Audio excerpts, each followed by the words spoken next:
నమస్తే welcome to dot news నేను అనుష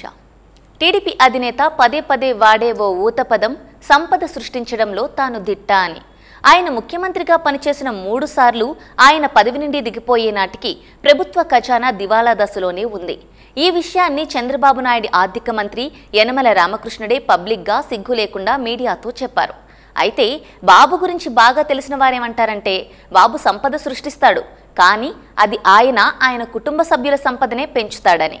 ఇందుకోసం రకరకాల స్కామ్లను చంద్రబాబు ఆయుధాలుగా మలుచుకుంటారని వారంటారు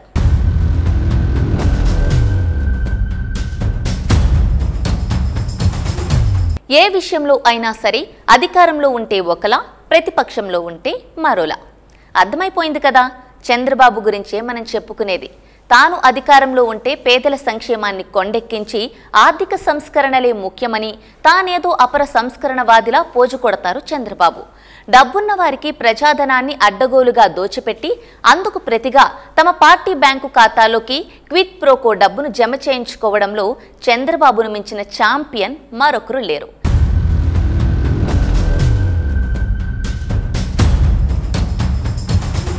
2019 ఎన్నికల్లో ఘోర పరాజయం పాలైన చంద్రబాబు తనను ఓడించిన పేద ప్రజలపై కక్షగట్టినట్లు వ్యవహరించారు చాలాసార్లు బాహాటంగానే మీరు నన్ను ఓడించి తప్పు చేశారు అనుభవిస్తారు అంటూ శాపనార్థాలు పెట్టారు అదే పేదలకు జగన్మోహన్ రెడ్డి ప్రభుత్వం నవరత్న పథకాల పేరిట సంక్షేమ ఫలాలు అందిస్తుంటే వాటిని వ్యతిరేకించారు ఇలా పేదలకు దోచిపెట్టేస్తే రాష్ట్రం దివాళా తీస్తుందని పెడబొబ్బలు పెట్టారు ఏపీని శ్రీలంకను చేసేస్తున్నారని ఆరున్నొక్క రాగం తీశారు మరో సమయంలో వెనుజులా చేసేస్తున్నారంటూ గుక్క పెట్టి ఏడ్చారు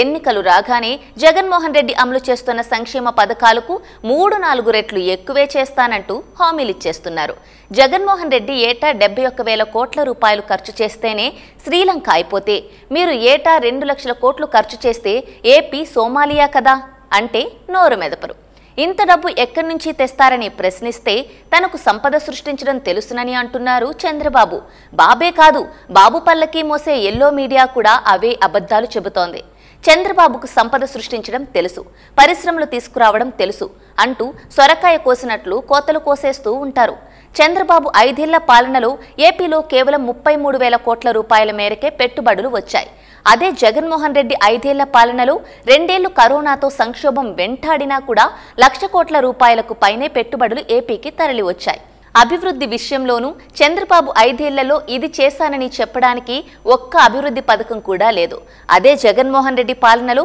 కొత్తగా 4 పోర్టులు వచ్చాయి 10 ఫిషింగ్ హార్బర్లు వచ్చాయి 6 ఫిష్ ల్యాండింగ్ సెంటర్లు ఏర్పాటవుతున్నాయి 10,000 గ్రామ సచివాలయాలు వచ్చాయి 10,000 రైతు భరోసా కేంద్రాలు వచ్చాయి నాడు నేడుతో ప్రభుత్వ బడులు ఆసుపత్రులకు రాజయోగం పట్టింది నీటిపారుదల ప్రాజెక్టులు పరుగులు పెడుతున్నాయి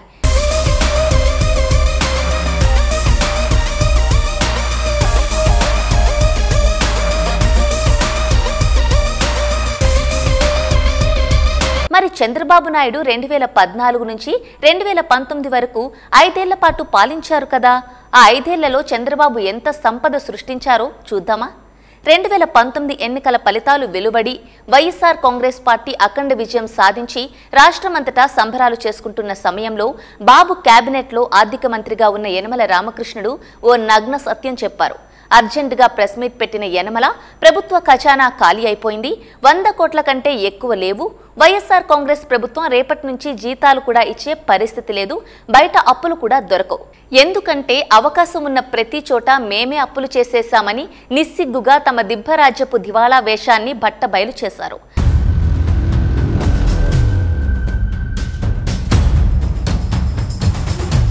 అధికారంలోకి వచ్చిన జగన్మోహన్ రెడ్డి దివాలా తీసిన రాష్ట్రాన్ని చెక్కదిద్దే పని భుజాలకెత్తుకున్నారు ఖజానా ఖాళీ చేసి అన్ని చోట్ల అప్పులు చేసేసింది చాలక 1,000 కోట్ల రూపాయల బకాయిలను కొత్త ప్రభుత్వం చేతుల్లో పెట్టి 2 చేతులు జేబుల్లో పెట్టుకొని ఎటో వెళ్లిపోయారు చంద్రబాబు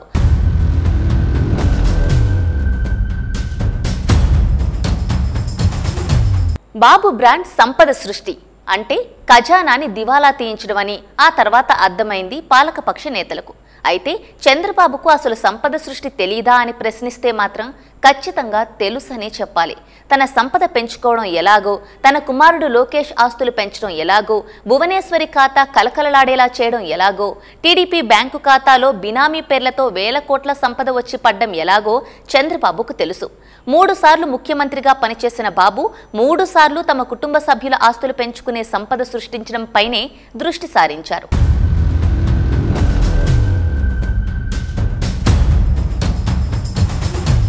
ఈ క్రమంలోనే స్కిల్ డెవలప్మెంట్ కార్పొరేషన్లో 371 కోట్ల రూపాయల స్కామ్ చేశారు. అమరావతిలో లక్షల కోట్ల రూపాయలు విలువ చేసే స్కామ్ చేశారు. ఇన్నర్ రింగ్ రోడ్ అలైన్మెంట్ మార్చి వేల కోట్ల రూపాయల సంపద అయిన వాళ్లకు దోచిపెట్టారు. తన వాటా తాను సంపాదించుకున్నారు. ఫైబర్ గ్రిడ్ స్కామ్లోనూ అదే చేశారు. ఏతావాత చెప్పొచ్చేదేంటంటే అడ్డదారుల్లో అక్రమ మార్గాల్లో స్కామ్లు చేసి సంపద సృష్టించడమే బాబుకు తెలుసు. ప్రభుత్వ ఖజానాను మాత్రం ఆయన దివాలా తీయిస్తూ ఉంటారు. అక్కడ సంపద ఉండదంటారు ఆర్థిక రంగ నిపుణులు. Please subscribe .news.